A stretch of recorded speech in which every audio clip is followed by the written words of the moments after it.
আসসালামু আলাইকুম। সমসাময়িক ঘটনাবলীর উপর নির্মিত এসডিএস ফালতু কথায় আমি সোহেল আপনাদের স্বাগত জানাচ্ছি। আজকে আমাদের অনুষ্ঠানের একজন মেহমান, যিনি প্রৌঢ় না যুবক কেমন আপনারাই জানাবেন। উনাকে আমরা ডাকছি আমাদের চ্যানেলে কিছু কথোপকথনের জন্য। ভাই প্লিজ আপনি চলে আসুন। আসুন।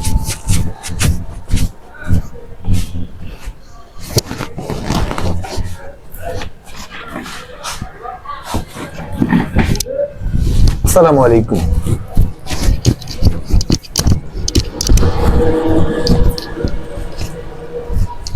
ওয়ালাইকুম আসসালাম। আপনি কেমন আছেন? ভালো আছেন তো? আলহামদুলিল্লাহ ভালো আছি। আমার চ্যানেলে আপনি এসেছেন, এর জন্য আপনাকে অশেষ ধন্যবাদ। আপনাকেও ধন্যবাদ। অবশ্যই আপনার মনের কিছু জ্বালা ছিল, কিছু বলার ছিল। জি জি, বলেন। কি পেলাম? হ্যাঁ, কি পেলাম? বুঝিনি কথাটা। আমি কি পেলাম? এই ধরনের খারাপ কথা আমার চ্যানেলে বলা যাবে না তো। আমি কি পেলাম? আপনি এই পেলাপেলের কথা কেন বলতেছেন? আরে ভাই, আমার কথা বুঝতে পারছেন না? কি পেলাম? 1971 থেকে 2025-26 পর্যন্ত আমি কি পেলাম? ও 1971 থেকে বর্তমান পর্যন্ত আপনি কি পেলেন? জি, আমি তো এটাই বুঝাচ্ছি, আপনি বোঝেন না? আমি বুঝিনি। আমি মনে করছি যে এই যে খারাপ কথা আপনি হয়তো বা বলতেছেন। না না না, ঠিক ঠিক, আমি আমরা কথা বলি না। আচ্ছা, কি পেলেন, কেন পেলেন বুঝলাম না। কি পেলেন মানে? দেখুন, আগে আমি ছোটকালীন স্কুলে যাইতাম, হুম তো পড়াইতো আমাকে। হুম শুনিও হুম শুনিও শুই আচ্ছা।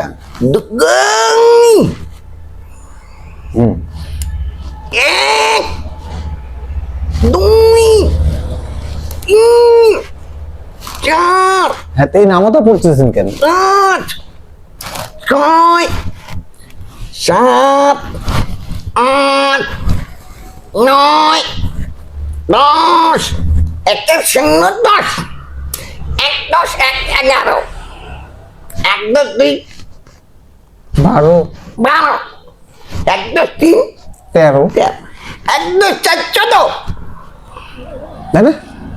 এক 10 4 14 14। হ্যাঁ, ওইটাই বললাম। আপনি তো অশ্লীল ভাষায় কথা বললেন।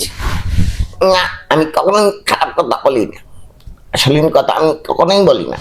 মানে আপনার কণ্ঠস্বরের জন্য হয়তো এরকম হচ্ছে। আমার কণ্ঠস্বর, ঘটনা হচ্ছে কি, ছোটকালে আমার সর্দি হয়েছিল, হুম নাকের মধ্যে ফল হয়ে গেছিল। কি? ফলি পলিপাস হয়েছিল?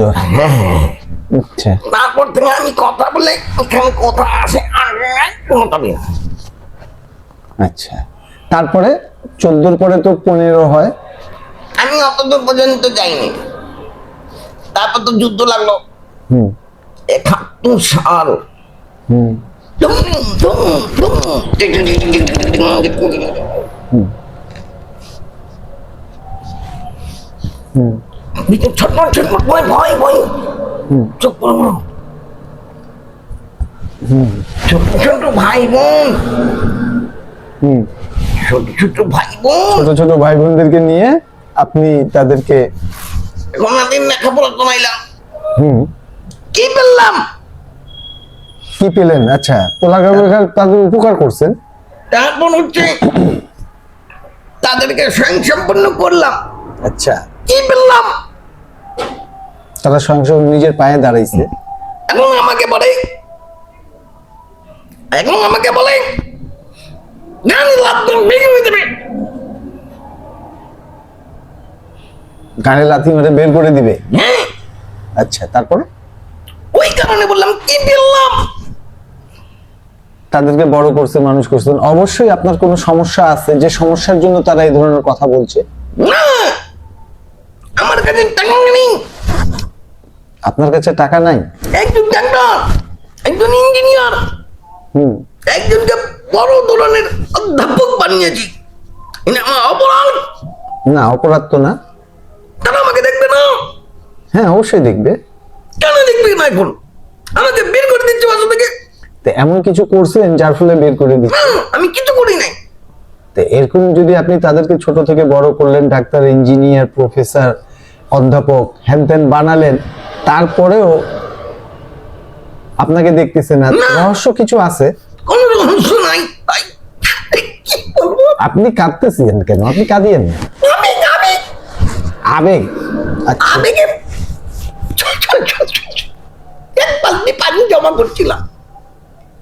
আপনাকে বের করে দেওয়ার কোনো না কোনো রহস্য আছে, এমন কিছু আছে যেটা আপনার সন্তান তাদের সন্তানদের ভালো লাগেনি। এইটা একটা রহস্য আছে। ওরা জুলুমবাজ ছিল। কারা? আমার ভাইয়ের সন্তানরা আমাদের উপর নানাবিধ অত্যাচার করছিল। অত্যাচার করছিল আপনাদের উপরে? আমার বাসা থেকে বের হইতে দিচ্ছিল না, কাঁটা তাদের বেড়া লাগাই দিচ্ছে। আর তাদের যখন দরকার পড়তো তারা আনতে ঢুকে যাইত আমাদের বাসায়। আমাদের বাসায় খাওয়া দাওয়া, গয়নাগাটি, টাকা পয়সা সব নিয়ে যেত। এর জন্য আমরা প্রতিবাদ করেছিলাম। বুঝছিনা 1971-এ স্বাধীনতার যুদ্ধ হয়েছিল। স্বাধীনতার যুদ্ধতে বাংলাদেশ ভেঙে পড়া বাংলাদেশকে, মানে আপনি কি বলতে চাচ্ছেন যে আপনি আওয়ামী লীগের কথা বুঝাচ্ছেন? যে আওয়ামী লীগ ছোট থেকে বাংলাদেশকে এত বড় করলো, নিজের দেশ, এই ছেলে পেলে সন্তান যারা হইলো তারাই আপনাকে এখন থাকতে দিচ্ছে না, আপনাকে বের করে দিছে? পাং করে একটা থাপ্পড় মারবো পেটে। এবং- আওয়ামী লীগ মনে হয়। আপনি যে কথাটা বলতেছেন আমি তো এই সেন্সেই বুঝতেছি। আমাকে আওয়ামী লীগ মনে হয়। আপনি কেন আওয়ামী লীগ হবেন? কিন্তু আমার কাছে এটা মনে হচ্ছে। হুস্টিং মারি আমি তোমার রাজনীতির। দর্শক, হুস্টিং মারি আমি তোমার রাজনীতি। গোষ্ঠী কেন মারবেন আপনি? আপনি যেটা বলতেছেন সেই হিসাবে তো আমি আপনার কথার রেস ধরে এই কথাটা বলতেছি যে ঘটনাটা এরকমই হতে পারে। এখন অভ্যুত্থান আন্দোলন হওয়ার পরে দেখা গেছে যে বিপ্লব আন্দোলন হওয়ার পরে, ইয়েস, বিপ্লব। বিপ্লব। আন্দোলন বিপ্লব হওয়ার পরে এখন দেখা গেছে একটা দলকে আতুর ঘরে পাঠায় দেওয়া হয়েছে। আপনার ঘটনা তো তেমনই মনে হচ্ছে। না, আমার তারা প্রত্যেকেই দাবি করতো যে বাংলাদেশ তারাই তৈরি করছে। এখন আপনি দাবি করতেছেন যে স্বাধীনতার পর থেকে তিল তিল করে আপনার ভাই বোনদেরকে, তাদের ছেলে পেলেদেরকে নিয়ে বড় করছেন। এখন তারা আপনাকে ভাগাই দিছে। আপনি কাঁদিয়েন না, এটা কাঁদাটা শোভা পায় না। আপনি বলতেছেন- হাসতেছি। হ্যাঁ, হাসতেছি আমি। কি কারণে হাসতেছেন? এটা হাসার চিহ্ন? হ্যাঁ, আমি হাসলে এরকম আমার চোখ বন্ধ হয়ে যায়। নেপালে গিয়েছিলাম। নেপালে যাই আমি দেখি সবার চোখ ছোট ছোট, হাসলে কান্দার মতো মনে হয়। ওদের থেকে এই প্রযুক্তিটা শিখে এসেছি। দর্শক, আজব ধরনের মেহমান আজকে আমাদের অনুষ্ঠানে এসেছেন। ইনি কাঁদতেছেন তো মনে হয় হাসতেছেন, আর হাসতেছেন তো মনে হয় কাঁদতেছেন, আমি বুঝি না। তাইলে এখন আপনার সমস্যার সমাধান কি? এখন আমার সমস্যার সমাধান তুমি দাও। আপনি ক্ষমা চান কার কাছে? আপনার কি বলে আপনার ভাইয়ের সন্তান বা যারা আপনার খানদান গোষ্ঠী আছে তাদের কাছে ক্ষমা চান যে আমি যদি বিগত দিনে কোনো ভুল করে থাকি। আপনি ওটা খুলিয়েন না, আপনি হ্যান্ডসাম একজন লোক, আপনি এটা খুলিয়েন না, আপনি ঠিকভাবে থাকেন। আমি তার চাচা হই, তার কাছে ক্ষমা চাবো? আপনি ভুল করেছেন, আমি কি ভুল করেছি আমাকে বলো। আপনি সবকিছু নিজের হাতায় নিতে হয়তো বা চাইছিলেন, না, এরকম করিনি। আপনি হয়তো তাদের অধিকার, ন্যায্য অধিকার তাদেরকে দিতে চাননি। তাও না।